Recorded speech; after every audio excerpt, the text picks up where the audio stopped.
sisters, as we embrace this urgency of creating the beloved community, now is the time to be loved.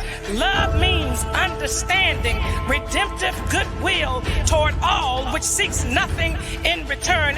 So be loved by implementing the demands of justice to eliminate the school to prison pipeline that has so many black children entrapped. Be loved by correcting voting policies that seek to suppress the votes of millions of black and brown people. Be loved and implement the demands of justice by transforming a society that is disproportionately violent toward black lives, including black transgendered lives and indigenous lives. Be loved and correct false narratives and economic policies that continue to divide and pit poor and working class black and white people against each other. Be loved and implement demands of justice where systems and structures are deconstructed and lead the way of living in community that reimagines just, humane, equitable, and sustainable policies, practices, and behaviors. Love your enemies. Bless them that curse you. Do good to them who hate you, and pray for them that despitefully use you and abuse you. Be loved and do justice and love mercy and walk humbly with our God.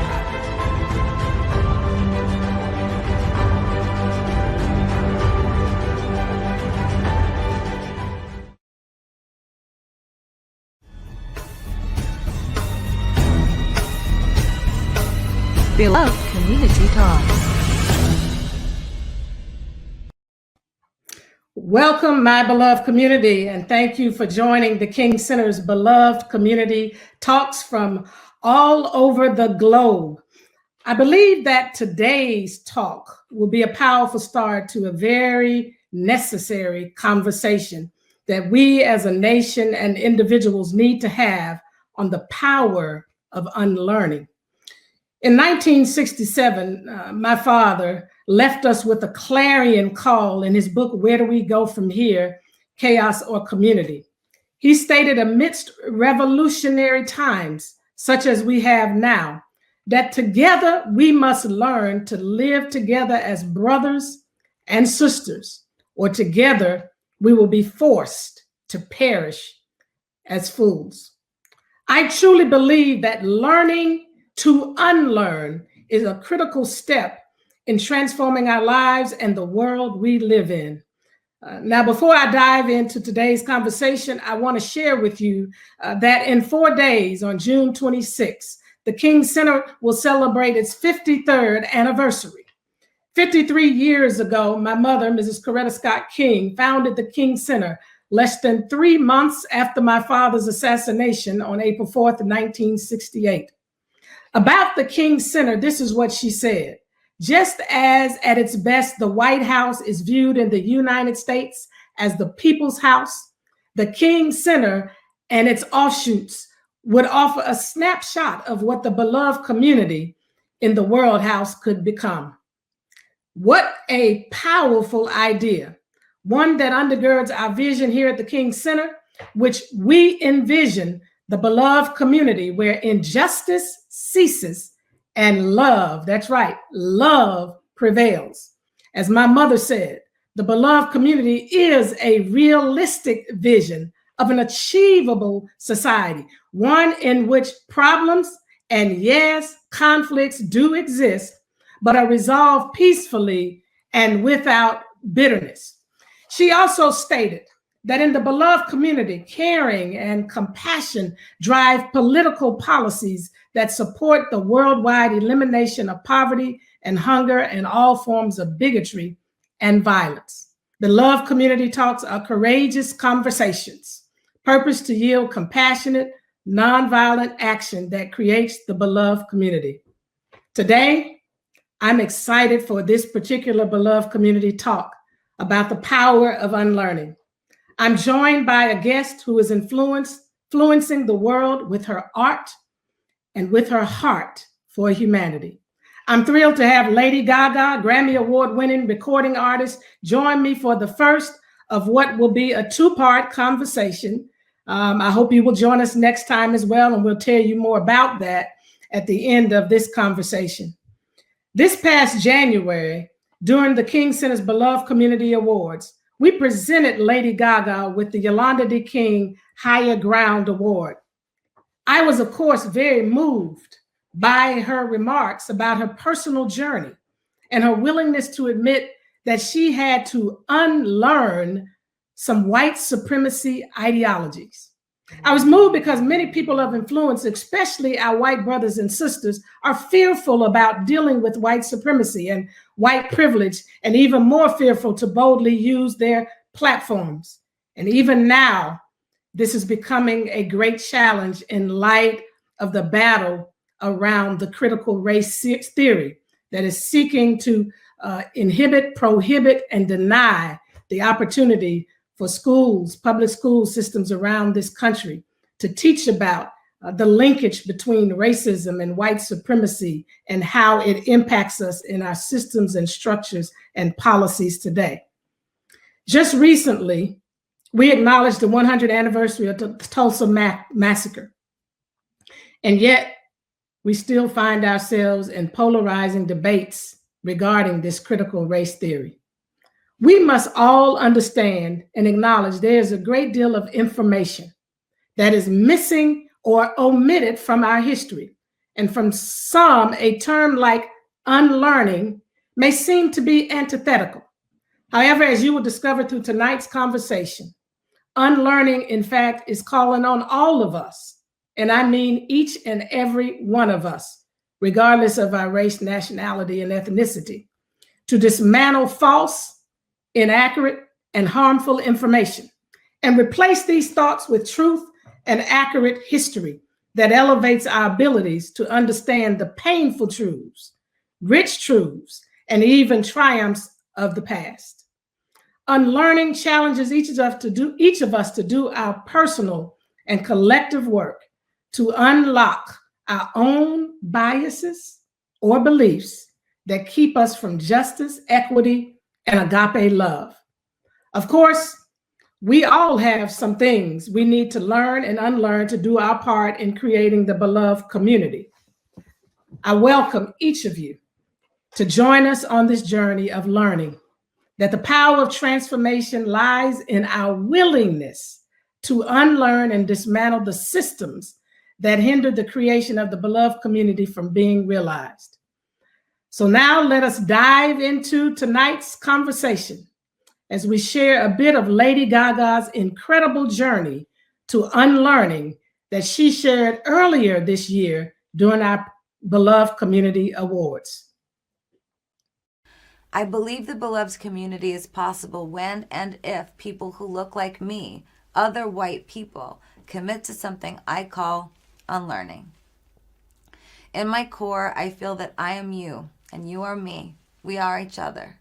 Honesty and kindness are values I live by every day, and it is with these values that I want white people to know that tonight, as I talk about unlearning, I am speaking to you. Black lives matter. Black life matters. Blackness matters. Black joy matters. White people, I believe that Black life represents the best of our nation. And as white people, I believe we have a responsibility to unlearn, to accept the honest truth about the history of our country, admit that white supremacy makes us unhealthy, and change our own behaviors to contribute to a world where freedom is real for everyone. White people, I believe we must right our wrongs without shame. We must change our actions, and we must do this for ourselves. This is just one of our roles in the beloved community. Wow, that was powerful, that was poignant, and that was potent. I want to take time now to welcome Lady Gaga. Hello, Dr. King. Thank you. Good evening. How are you? How are you feeling today? I'm feeling good. How are you feeling? I'm feeling good. I'm happy to be here. I'm glad you are with us, and I'm glad for us to continue conversations we've started before now. And I want to start with this. You said in that same acceptance speech that unlearning is a gift of your life. And so tonight, I'm going to look at this as an opportunity to unwrap that gift to the public for us to experience that journey, because I think you have some personal insight because you've done some very deep work. Just in our conversation that we had on last week, it is very evident that you have been doing some very deep work in this area. And I want people to hear your heart and to go with you on this journey, and perhaps dare to go on that journey themselves. Because as I said earlier, this whole notion of unlearning is not just for any one particular racial group. It's for all of us as a part of humanity, as a part of the beloved community, as a part of what my father called the world house, because white supremacy is something that we were all born into. When we arrived, those systems and structures of operating and believing and thinking and behaving were in place. And we've all been impacted by it in different ways. And so what I want to ask you starting out is, when was that moment for you where the journey really started and you realized that I have a responsibility to unlearn? Because I think most people, the conversation is about learning. You know, my dad, as I said earlier, said we must learn to live together. But the reality is kind of like when you go through a program where you're trying to lose weight, one of the first things that people who are experts in that area try to tell you is that it's important for you to detox first before you really try to introduce all those good foods into your body. And so tell us, when did it all start, that journey? What opened it up for you? Well, what I would say is, first and foremost, that journey began with a deep, deep desire in my heart to love the world. However, I knew that there were both assumptions made about me and assumptions I made about myself, that I felt that I had already an understanding about equality and fighting for people, for the world. And what I noticed was that when it came to the LGBTQ plus community, I had this endless ability to talk about love, this endless ability to be fearless, this endless ability to dive into myself, to go to Capitol Hill, to yell at the president, "Can you hear me?" Talking about don't ask, don't tell, talking about marriage equality. And then when there was so much racial unrest in this country last summer, I realized that I was having a hard time talking. I was having a hard time knowing what to say. And I realized there was this blockage in me. And people around me were asking me, "What do you think about this? What do you have to say about this? Speak out about this." And at first I thought, I don't want to be too technical. I don't want to speed this up. I don't want to say the wrong thing. I want to take my time. And I did some writing. But when I look back on that writing, it was intellectual. I feel like I hid behind concepts, the idea of systemic racism. And what I realized later was that I had to ask myself a much bigger question. What is wrong with me that I cannot have this conversation? What is wrong with me that I am having trouble talking? And I began to do the work myself. The process of unlearning is a work of love, I believe. It's a work of love to yourself, and it's a work of love to the people around you. And I wanted to understand, what am I missing? And Dr. King, I was missing so much. And that unlearning process began with me knowing that I had to start edifying what I believe and being able to really speak about it in a way where I can be strong, rooted in love, rooted in my truth, staying engaged and making agreements with myself. But it took me making mistakes. And it also took me really looking in the mirror and saying, what is wrong with me that I can't talk about this? So what were some of the assumptions that you had to come face to face with, that you had to challenge in yourself?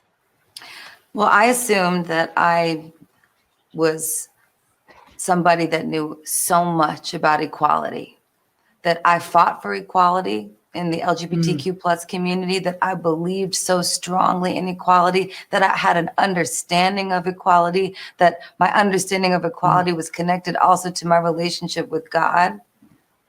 And then I learned something by unlearning. And actually, quite recently, I was watching something Eddie Glaude talked about equality and the center of gravity around whiteness. And I thought to myself, isn't that interesting that I could not see that equality is calibrated to white?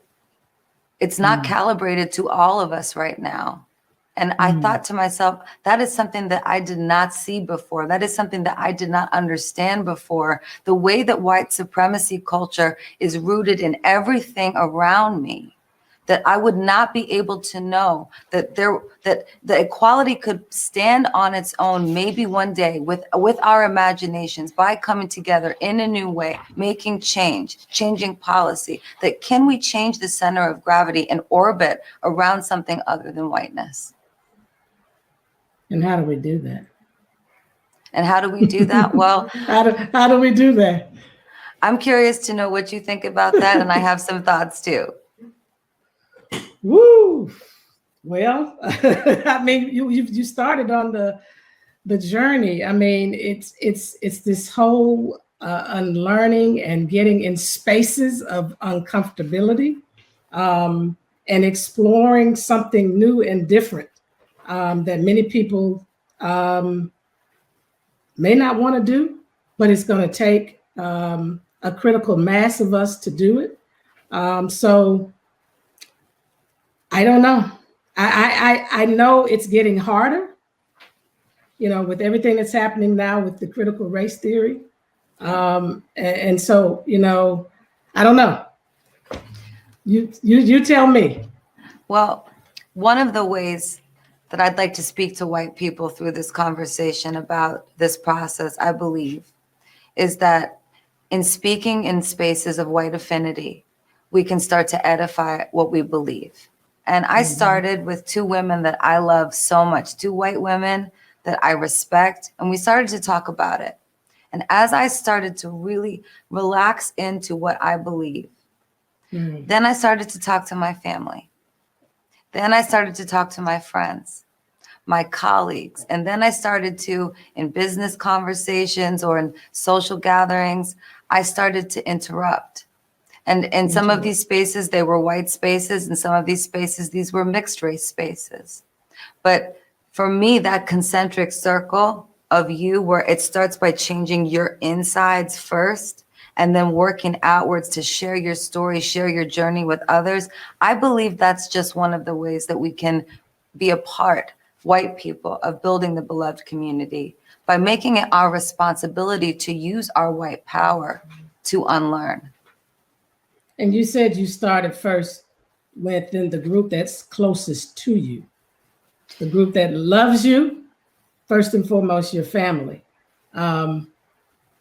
Tell me how that was. How did they receive it? Because I think a lot of people, the gap is taking that leap and feeling like it's okay to take it, and I won't be harmed by it.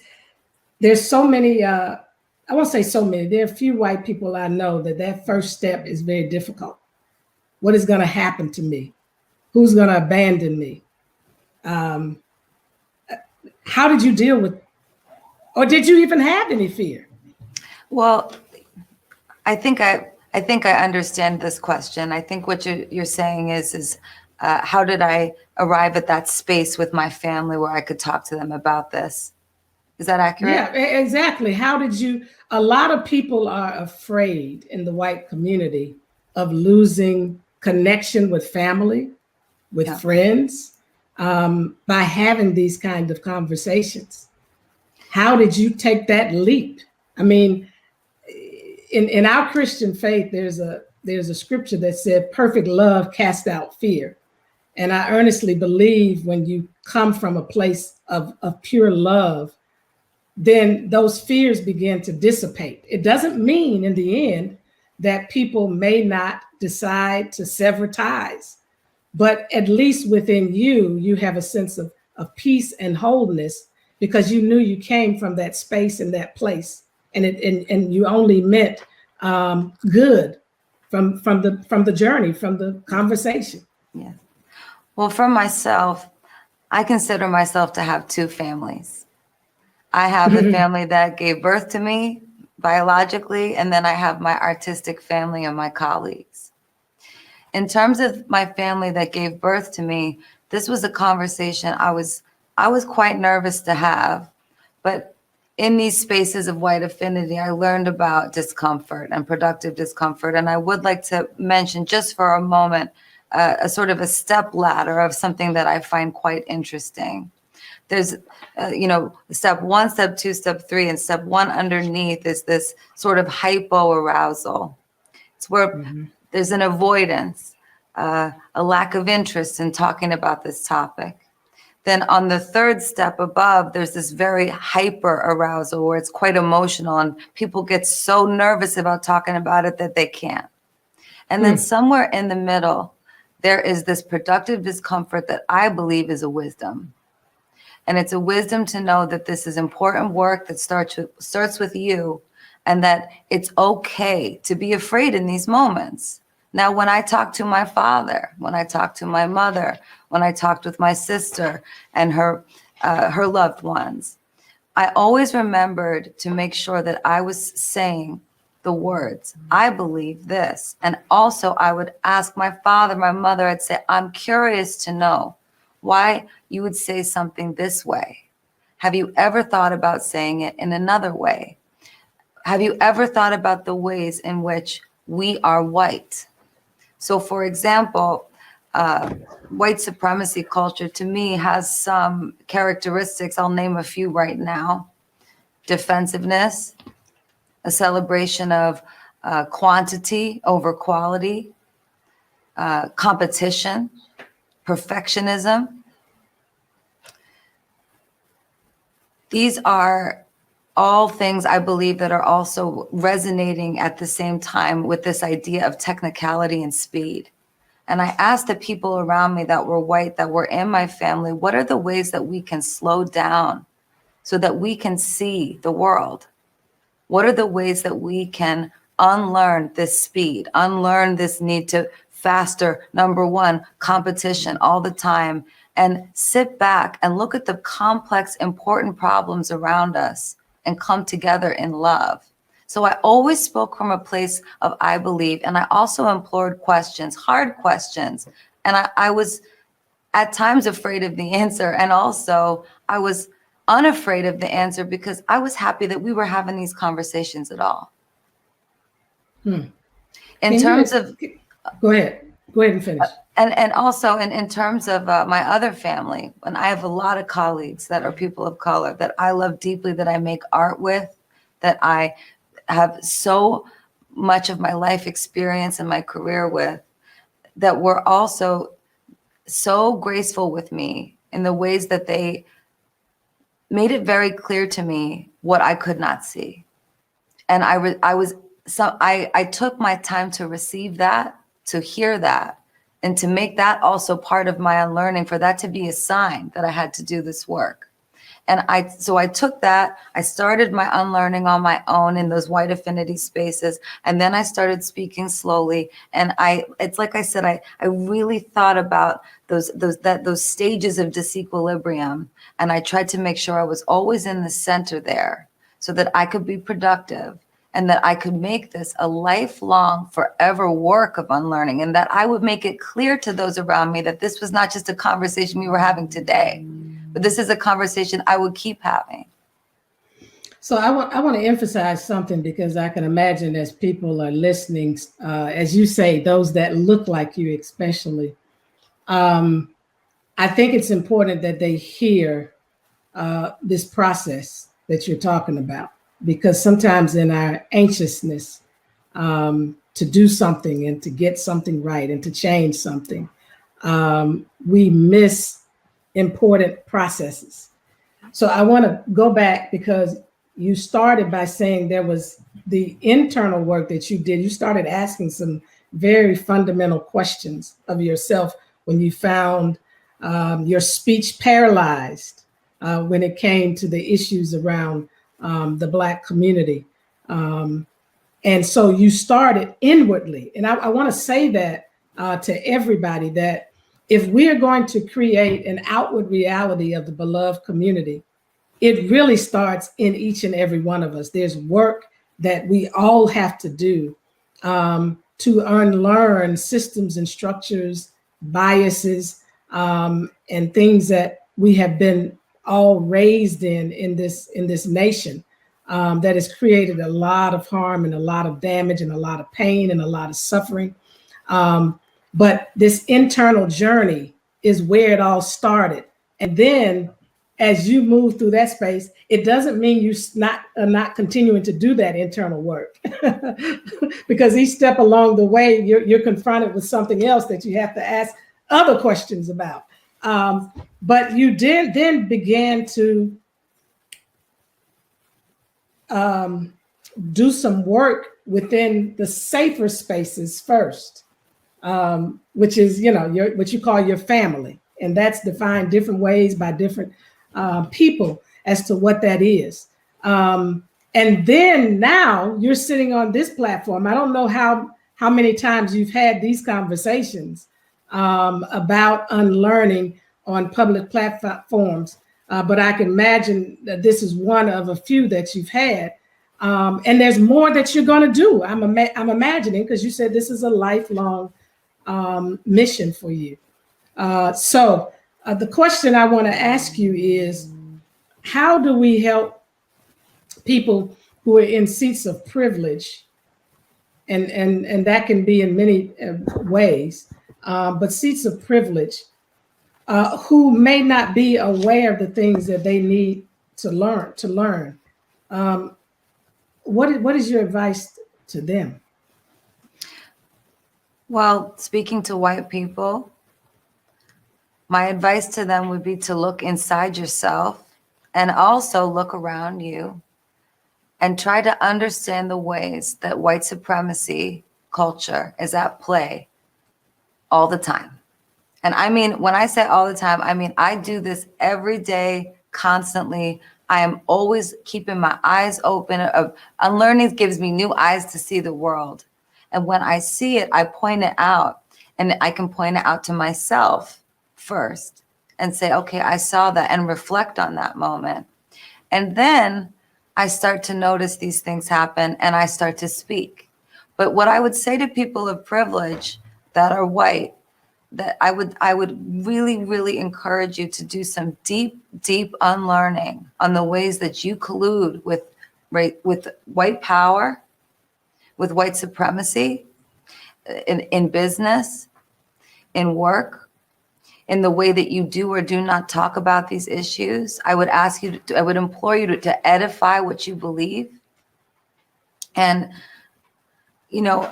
I'm trying to think of a concrete story, because I feel like through stories, sometimes I can answer these questions better. When I sang the national anthem at the inauguration this year, the day before, I went to see where I was going to be standing. And I walked in with a bulletproof vest on because we were nervous about being in the Capitol. Yeah. And somebody said to me, would you like to see the Capitol today? And I said no, because I wanted to get in and get out. And then I went in and I saw where I was going to stand and sing. And I was finished with the walkthrough of the show, which was a beautiful day. But as I was leaving, I stopped myself. And I said, why did you say no, that you don't want to see the Capitol today? And it was because I didn't want to see the place where the insurrection had taken place. And I went back to that woman that asked me, and I said, my apologies, I'd like to see the Capitol. And then I walked through the Capitol like a detective. And I looked for evidence of the truth, because we see these things on screens. right? We witness these things on the news, but to be there in person, I was afraid.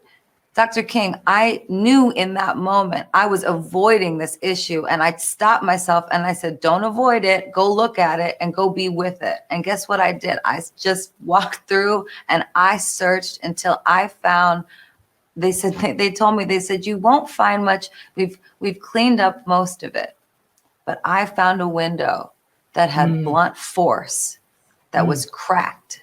And I went to that window and I stared at it and I saw the white rage. And I stared at it and I reflected and I thought about what I was about to do the next day. And I thought about what a gift this unlearning was also to myself, that I would take that moment to go there and see it for myself, because that day to me was not about Donald Trump. That day to me was about white supremacy. And it was a day that we could all take our hands and point right at it, where it was crystal clear. These are the ways in which I believe that we all can unlearn. It's when we notice ourselves avoiding, when we notice ourselves colluding, when we notice ourselves not stopping to ask ourselves hard questions. Now, this even shows up for me in business. Sometimes somebody the other day said to me, what does it mean to you that creative freedom is power? And I found myself, while I was talking to them, thinking about what power meant to the person that was talking to me, what power meant to me. And I said to them, well, I want to be clear that we are celebrating earned power and not unearned power. Right. And yet, while I was saying that, I also continued to ask myself, is that the right thing to say? Is that the right way to frame this? And also, there are centuries of moral healing that we have to do so that we as white people can be unafraid to have these conversations and to ask ourselves the ways in which we are blind. Why did I hold on for so long to not seeing color? I do not know, but I need to see color, because when I see color, I can see the truth. Yes. And thank you for saying that, because so many people take my father's words out of context when he said my 4 children would live in a nation where they would not be judged by the color of their skin, but by the content of their character. By no means was he talking about a colorblind world. But I want to ask you something. There's so many people, obviously, who don't think like you,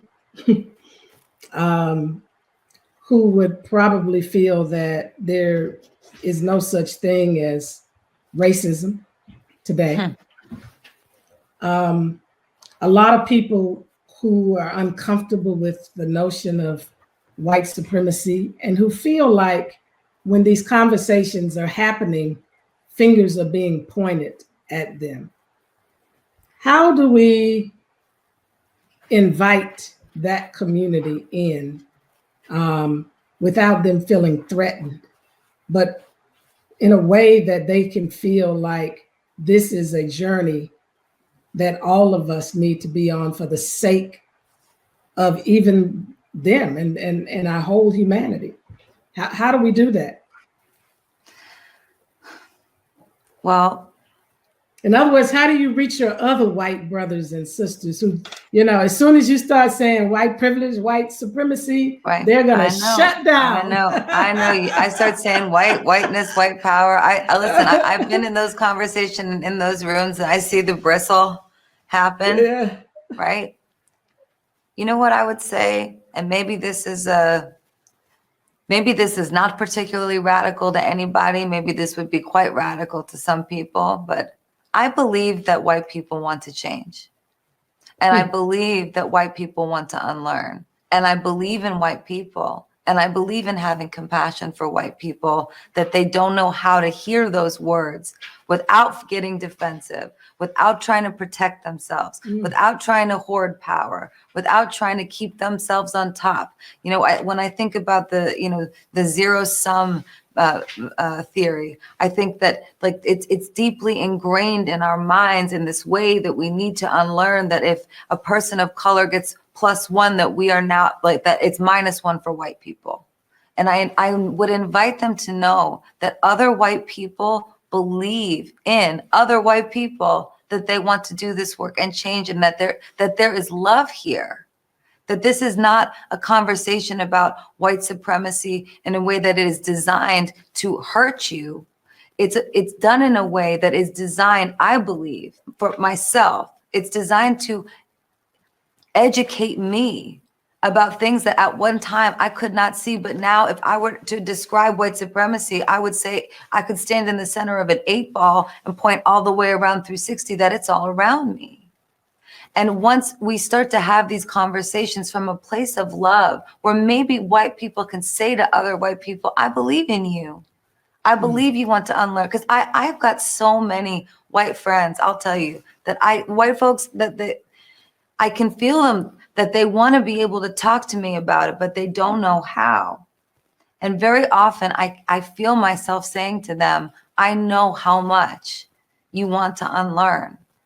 And you just have to begin the process, and you just have to start to try and be braver in that moment. Be brave enough to feel that discomfort, be brave enough to hear these words and accept them as they're a bitter truth. And we cannot lie. I mean, I have this book, and I feel that it's important I wanted to say this quote to you if it felt relevant. It's from a book by Kiese Layman. It's called How to Slowly Kill Yourself and Others in America. Mm-hmm. And when he's speaking about social antagonism, he says, it is an addiction broken only by honest reckoning, consistent practice, and the welcoming of radical spirits. What I believe is that I can speak to other white people, and white people can speak to other white people with love and say, I believe in you. This is a practice. This is a discipline. This is honest reckoning. We can do this together. We can sit in this together, and we can be a part of embracing radical spirits to move us forward so that the beloved community can continue to grow. But I understand why you asked me this question, because it is my feeling that white supremacy is like, it's the pipes, right? And we're the water of love. And we're exploding with love, that we want out of these pipes, but we're still water in the pipes. And how do we get out? And I believe one of the ways that we can get out, one of the ways that we can speak to other white people, is to tell them, white people telling other white people, I believe that you want to unlearn. I believe in you. I believe you want to be part of the change.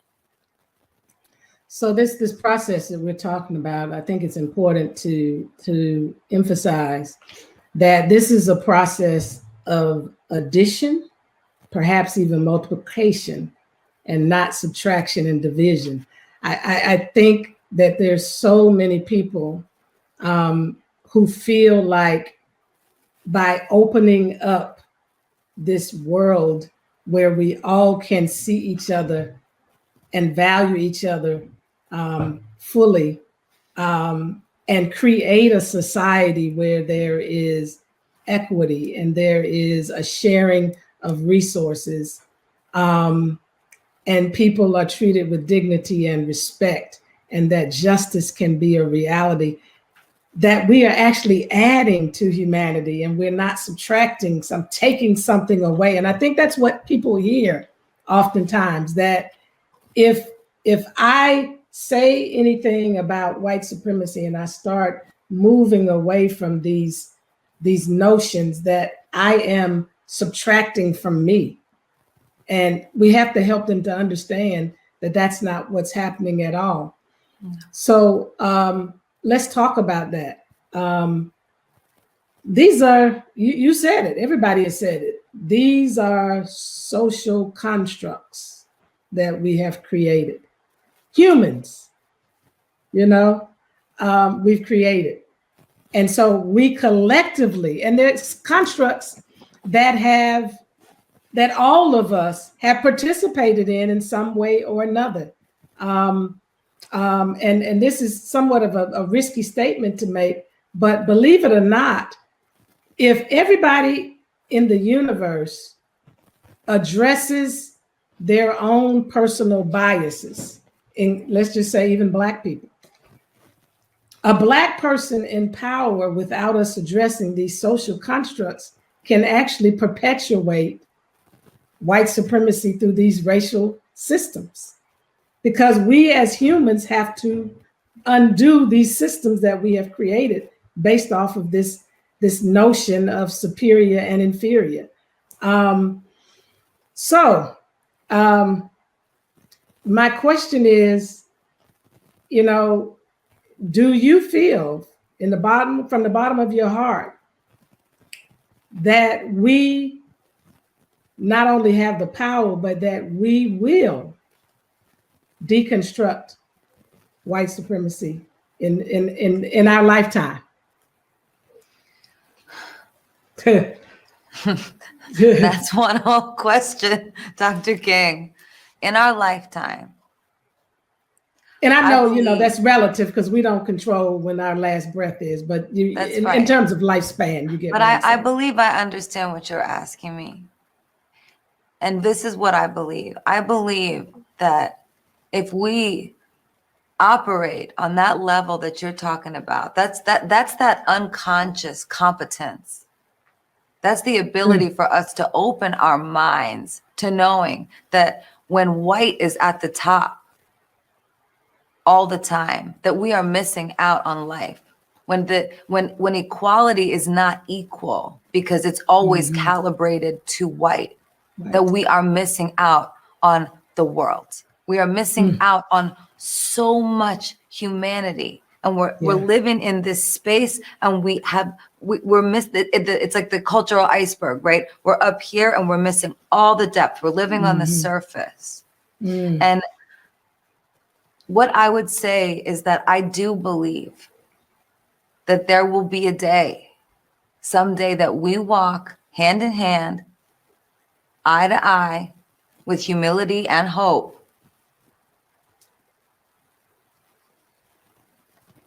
in healing, with more wholeness. But this only can be done if white people and other people that look like me begin this process of unlearning and make it a lifetime effort, so that we can see it in this lifetime, so that we can understand that when we have that white power, when we have that white privilege, we need to use that power and that privilege to educate ourselves and educate other white people. But I do believe this is possible. Now, I was listening to Imani Perry talk about utopias the other day, and she said that she didn't believe in utopias, which I thought was interesting. But I don't think what you're talking about is necessarily a utopia.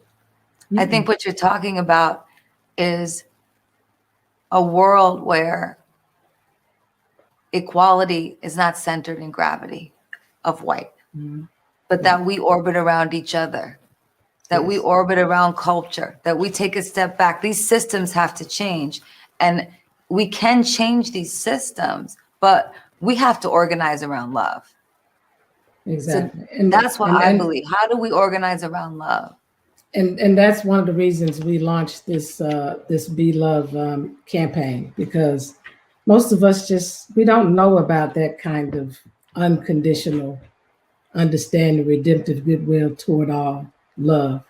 And it's the only way that we're going to get there. And so, you know, I invited you the other day to join us on this journey, this Be Love journey, as we try to infect the world with something that is really organic to us. We just don't know it. We've allowed ourselves to be exposed to so many other things that we've lost sight of the organic of who we really are. And so, just in closing, I wanted to ask you to share with everybody something you shared with me the other day. I thought it was so powerful. When we were talking, you said that, I think you said you had an allergy to the poison of white supremacy. Yep. Yeah. Well, you know, I believe now, through my process of unlearning and learning, I believe we all drink the poison of white supremacy when we're young, when we're first born. And that part of the unlearning process is, you know, for lack of a better analog, it's like, how do we throw up this poison? But what I've realized is that I actually have noticed a change in my body. When I do this work, I feel warm. When I organize around love and I stop orbiting around whiteness, I feel hugged. I feel loved. I feel the world in a way that I've never felt it before.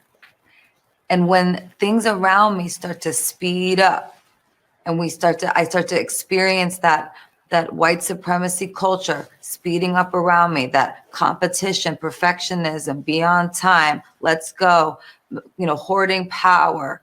When that starts to happen, I feel like I'm allergic to it now because I've been doing this work, and I start to feel this tingling in my body. I start to feel heat all around me, and I start to feel disconnected from the people around me. And sometimes in meetings, I've been in, Dr. King, if people have started shouting at each other over God knows what, bless.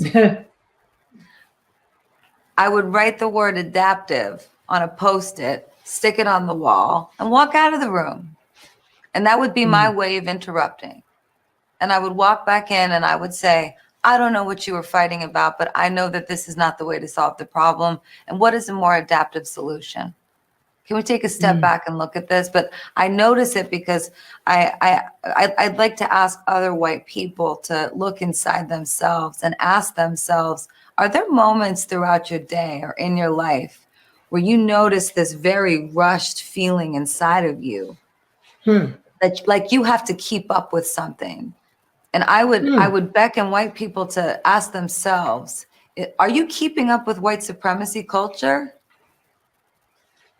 Or are you keeping up with another idea that you have? But I beckon you to ask the question, is it that? Because it might be because it was for me. And when I deny that of myself, meaning when I notice it, and that's part of my unlearning, is my ability to see that now. When I notice it, I slow down, I take a breath, and I either interrupt or remove myself. And I start to take an approach that is inspired by everybody. But it's not inspired by white supremacist culture. It's inspired by relationships, community.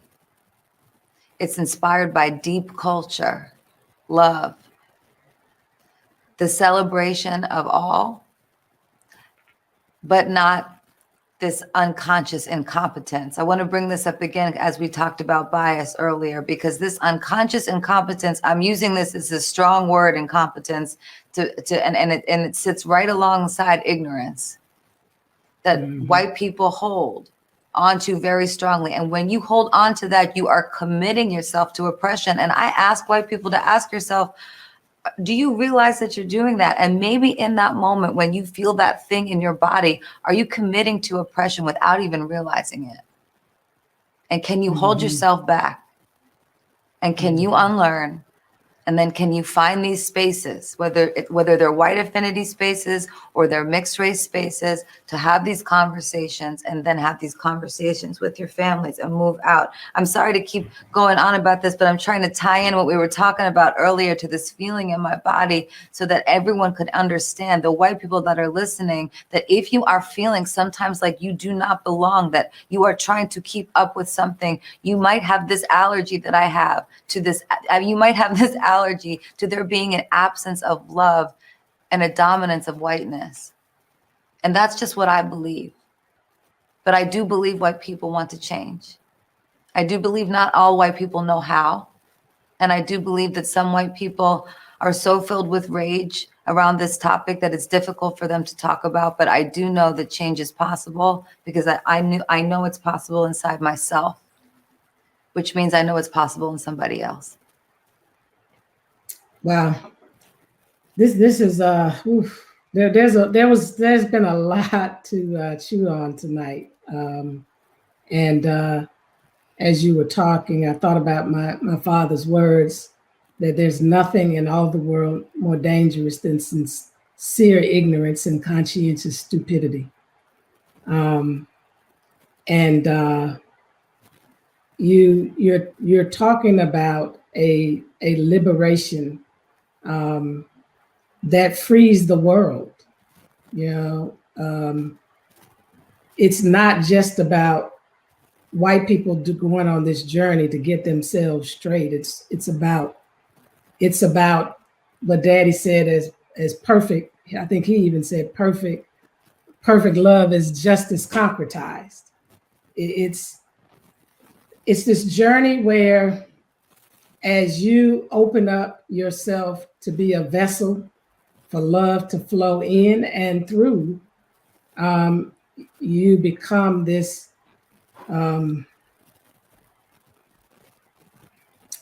this liberated person that is not even self-oppressed, because a lot of this is also self-oppressing.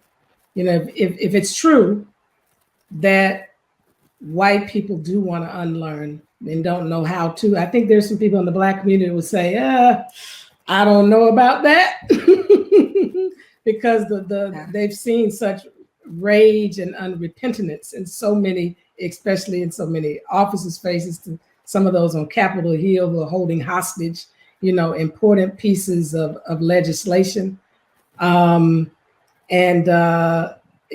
This journey of unlearning can't come quick enough for many people. But the most important thing is that the space where you are and the influence and the power that you have in your platform, hopefully, will begin to plant important seeds so that people can begin to not just theorize, as you call it, performative anti-racism. Yes. And they move sincerely to this space where they are implementing out of love the demands of justice, as Dad said, and using love to correct everything that stands against love, legislatively, conversationally, as you did in that room where you put adaptive. We call that helping people to come to terms with how do we create these win-win outcomes and scenarios. So thank you for this conversation. I wish we could talk longer. They're telling me it's time to wrap. I know, me too. I did want to say to you that I didn't mean to earlier. You mentioned critical race theory, and I didn't mean to dodge that question there. I got so moved by our conversation that it got lost, and I think it got lost because of this simple truth that I believe. I believe that Republicans weaponize critical race theory, and I believe that they weaponize love all the time to gain power and to divide us, to conquer for more of that white power. So I would invite other white people to potentially have conversations about how this is just one of the things that is used to divide us, and in what ways can we fight for there to be a curriculum or something in schools for the kids at a young age. Like I would have loved when I was younger, a young white girl, that I would have been taught that I was born into centuries of unearned power. That's the type of education discussion I wish that we were having. So I didn't want to dodge that question from you. Right. So I just wanted to bring it back to that. I understand perfectly. And the reality is that at some point we have to move beyond politicizing everything so that we can do the real work of creating a just, humane, equitable, and peaceful world. Those are members of our beloved community. They are our brothers and sisters. And we have to find a way to bridge and invite them on the journey with us to unlearn. And so thank you so much, Lady Gaga. I look forward to continuing our conversations even offline. And thank you for making time tonight to join us. And I want to thank everybody for tuning in tonight. This was a very important, critical conversation, especially in light of the times that we are living in, the polarized times, the divisive times, the attacks on critical race theory, on voting rights. These are conversations that are necessary and essential because we have to beat the enemy, not people, that's trying to defeat us as humanity. Daddy called them the triple evils of poverty, racism, and militarism. And through love, we can be love and we can conquer those things. So I told you it was going to be powerful tonight. It has been, and I cannot thank Lady Gaga enough for her willingness to be vulnerable and transparent this evening. Thank you for that transparency and that vulnerability. I think it helps so many people. Thank you, so as I Dr. close, King. thank you so much. As I close tonight, I want to emphasize the importance of grace and love on all of our journeys to unlearning, because without question, our journeys will come with missteps. Let's be honest, we've all made missteps. We've all made mistakes.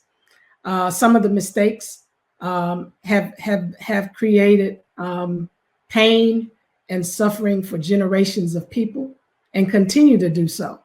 And we have to do what is radically necessary to turn that around. But if we center love in our efforts, as Lady Gaga kept talking about, this actually gravitating from love instead of whiteness or any other notion that we have come up with in humanity. But if we gravitate from love, we make room for redemption and transformation to exist.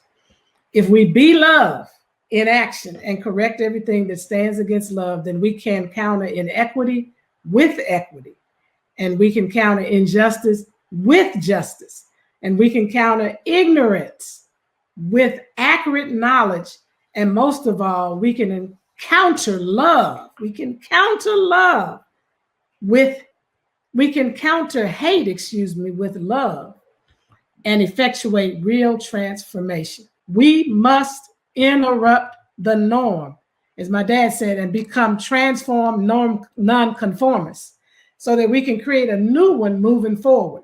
So join us now, visit our website and take the Be Love pledge, and let's make love our new norm. We've been talking about a new norm. That's the new norm. So that when you get off this to Beloved Community Talks tonight, in your household, whoever you talk to on the phone tomorrow, say, my new norm is be love. I'm going to gravitate from that place of love from this day forward.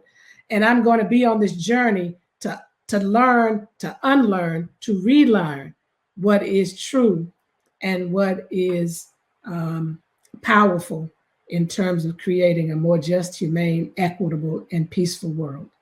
Thank you from the bottom of my heart so much for joining us in this conversation with Lady Gaga. She was a very important seed for us tonight that I believe will reap a harvest. So until next time, continue to be safe and be loved.